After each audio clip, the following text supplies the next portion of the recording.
Hi, it's Bill Chapman again with the Capital Update video, and I've got Louise DiCocco with us today. Louise is a counsel at the CBIA, the Connecticut Business Industries Association, and Louise has been with them for a couple of years, but's been up here at the Capitol for about 14 years.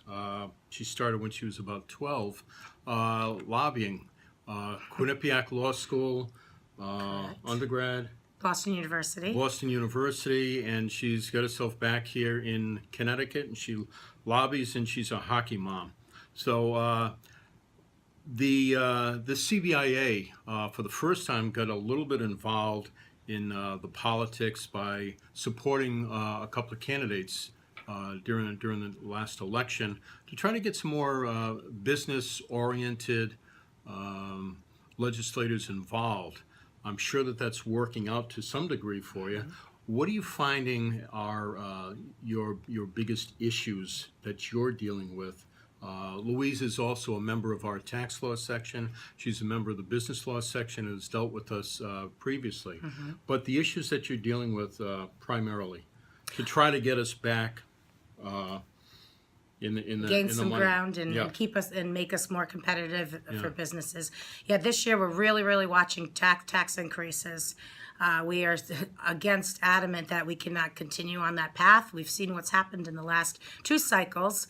It was 2011 and 2014. We've had two of the biggest tax hikes in Connecticut's history. And where has that gotten us? We're facing huge deficits. I believe this year's is predicted at $1.7 billion. And the following year is just as bad. So overall, you can count on at least a $3 billion deficit. So once again, as I said, no tax increases. We're looking for government and legislators to cut their spending in smart and appropriate ways, understanding that government does have a role in providing certain services.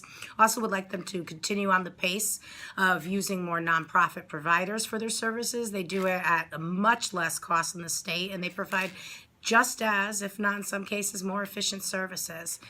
We were pleased with some of the governor's budget proposals that included phasing back in of research and development credits, very important for our businesses, particularly the biopharma. Businesses for years have been complaining about the estate and gift tax. We were pleased to see that he proposes phasing in and matching the federal exemption on that. However, we are concerned, along with everyone else in the building, about the effect of the shifting of costs onto the municipalities. We've had several of our businesses contact us regarding that, saying what's going to happen to property tax increases. You know, they own the businesses in these towns and cities. So we'll be watching that as it makes its way through the... And we know that with your activity, we've been dealing with the LLC, the benefit LLC that we're going to be working on this year, and we know that we've got your support with that. Yes. You know, just what do you see as maybe some of the ways that you're hoping that it would help out our attorneys and their clients?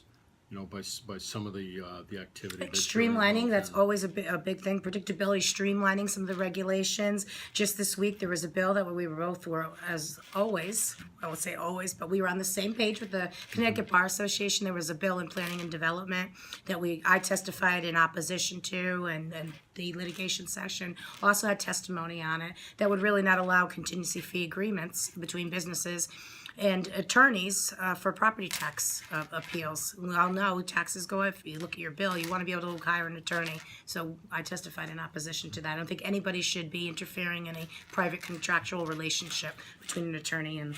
And in you're dealing with the legislators this year. How open do they seem to be with some of the ideas that the CBIA is bringing forth? Well, obviously some will be a lot more open and in agreement with us than others, but no, we're finding everybody's in this. Everyone wants to make Connecticut a more competitive place, great place to live, conduct your business, etc.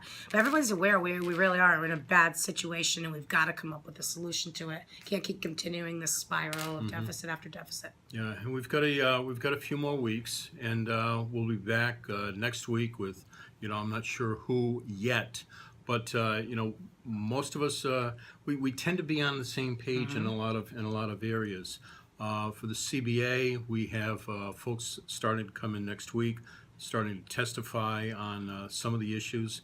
We do have a lot of issues out there. Judiciary has raised, I think, all of the bills that we wanted them to, and we look forward to working with the CBIA and so many other associations out there that we work together on.